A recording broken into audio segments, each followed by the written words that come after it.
it gave me an effect that finally felt okay.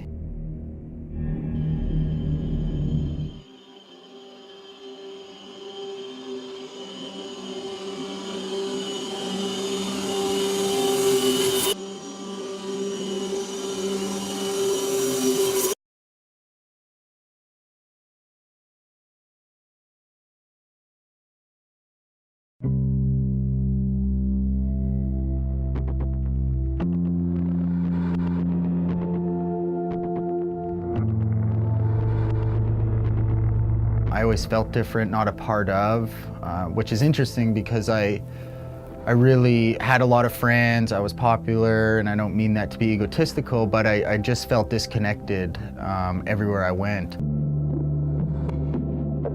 There was still a piece of me that was in my head, and that was my sexuality, especially playing sports was, you know, it was a huge passion for me. And, you know, I just couldn't turn off that voice that says they're gonna find out. And I was telling myself, I don't know where I came up with the concept, but I had to be one or the other, and I couldn't be both. I had a lot of suicide thoughts. A lot of it had to do with being gay, but it was more these emotions that I didn't understand what was going on internally with me. And I didn't know how to describe that even to therapists and doctors or even my mom when she would ask like, what's wrong? And she could see that I was depressed. I couldn't put in words how I felt. The first time I drank, nothing happened.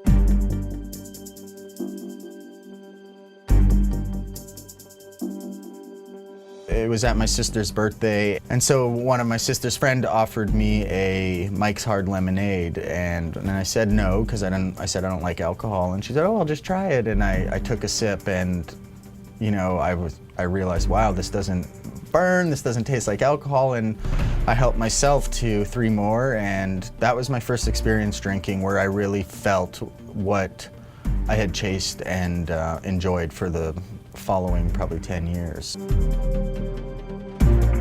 And I don't believe that my friends were feeling the same way. Also, when I got into drugs and things got really bad, and the people I hung out with were using just as much as I was, people I don't think were having the consequences I was having. You know, some people may have got arrested or you know, spent a lot of money, but the emotional consequences that I had were really what was driving me, you know, to my bottom, and I just had no motivation for anything. All I thought about and all I wanted to do was get high and drink.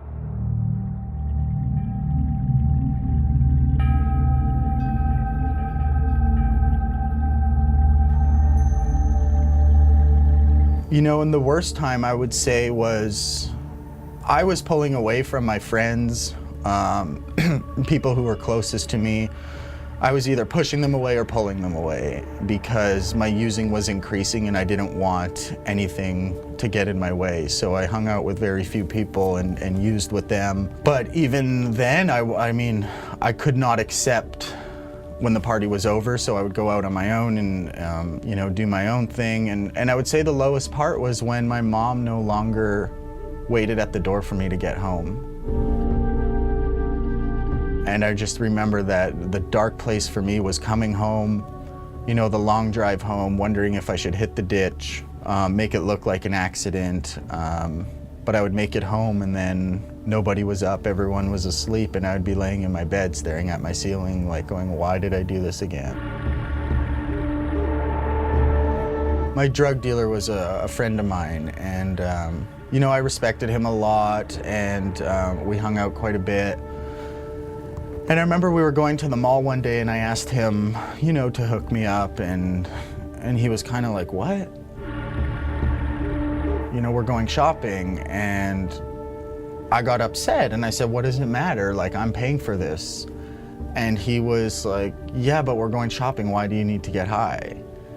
You know, and something seemed wrong about that because I'm like, this is your job, you should have no questions, but yet he was a friend of mine and looking out for me, and he didn't understand. And I remember we got in, not a big argument, but it was just kind of like back and forth, like, well, why not? And I just was nagging, and I remember him throwing it at me, and finally, and he said, here you go, you junkie.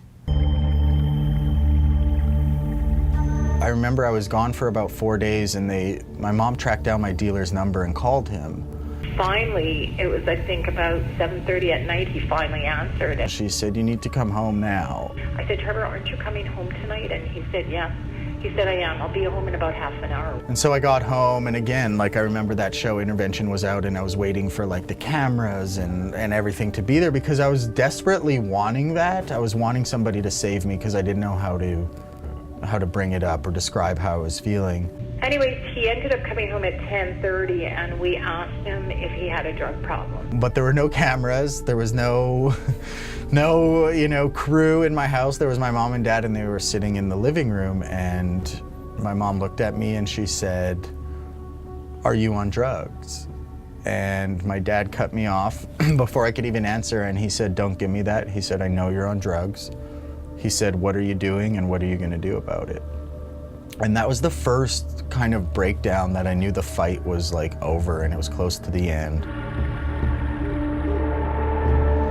I had called a treatment center to get into treatment, and their first opening was in January. I've got 3 months to use. It was probably 2 weeks later, I went to work, and he hadn't come home all weekend, and I couldn't get a hold of him. You know, I started using a lot more. I was at a place that I worked at, and I stayed there all night, and I was using. And I was so scared that he was dead. And so that morning, I had no alcohol left, and I had no drugs left. And I knew the drugs weren't working anymore, because I had used that whole night, and it just couldn't get to that spot where everything would turn off. I picked up the phone and I called my sister, who I'm really close with. She called me within half an hour and said, "I found him, Mom." He called me. And I said, "I need you to come get me." I said, "I need to go to the hospital. I need to go check in somewhere, because I cannot stop doing this." She said, "He's not doing good." And I said, "No, Klean, I'm going to get him." She said, "Well, let me call you right back." And 2 minutes later, my mom phoned. You know, as I shared before, she ended up showing up. She was there in about 15 minutes. I remember him getting in the car. He had his hood up, and he just looked at me and he said, "Mom, I'm so." And the entire ride, to the hospital, I was going to check into a detox. I couldn't look at her in the face. All she could say to me was like, "Everything's gonna be okay. You know, like you're fine. You're gonna be okay. We're gonna get through this together." And that's so difficult to because I don't know what I'll put her through or what I put her through, but that was the unconditional love she gave me. And as I said before, I believed her that it was gonna be okay. I don't know why. I don't know if something happened that morning where I just knew the gig was up.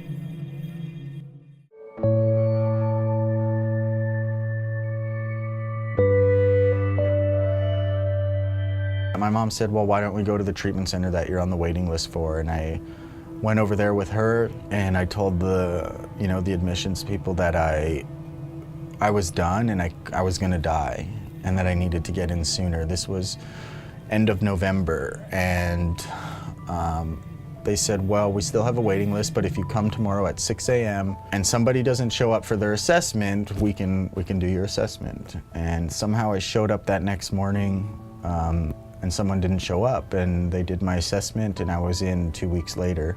That was my experience. On December 13th, I checked into treatment and started.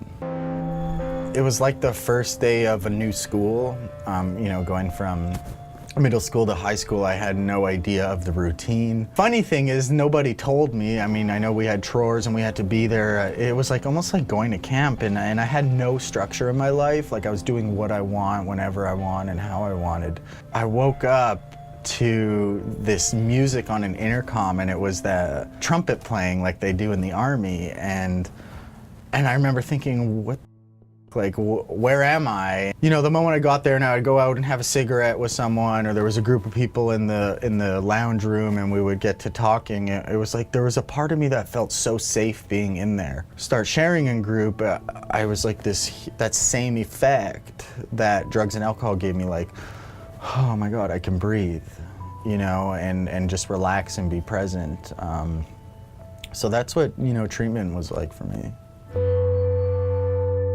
Treatment was the first time that, all the fingers that I was pointing out at the rest of the world, like it was your fault, and if only this happened, and if only I had this. And it was the first time that somebody threw it back at me, and my counselor, I don't know how he did it, but the mirror just turned, and it made me realize that I was the problem. I had created a lot of the disaster. Not everything was my fault, but it made me look at, if something was going to change, it needed to be me. It wasn't all that external stuff that I was waiting on to happen.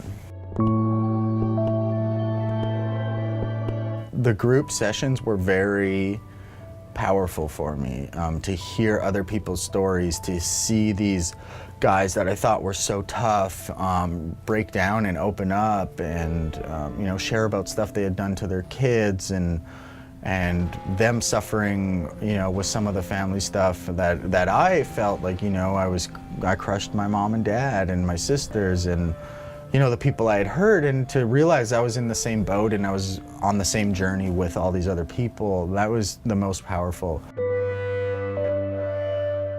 I really think if I didn't go to that treatment center that day, I don't think I would have waited till January, because it was that window that I reacted on that morning, that something, and I could look back and know there were plenty of those windows of opportunity, but I didn't react on them.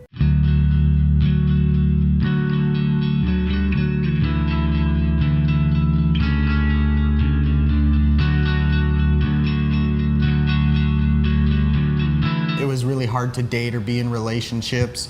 And I know that was a hesitation for him. We joke about it today. I was like, what took you so long? And he always says, like, dude, you were in Dallas and you were in school. Like, what kind of hope was that? Trevor had, I think it was 9 years then.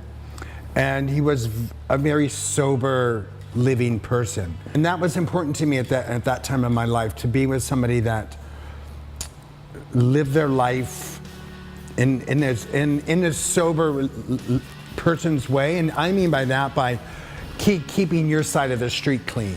I think a lot of the reason that people are unhappy in their sobriety is because they don't live that way.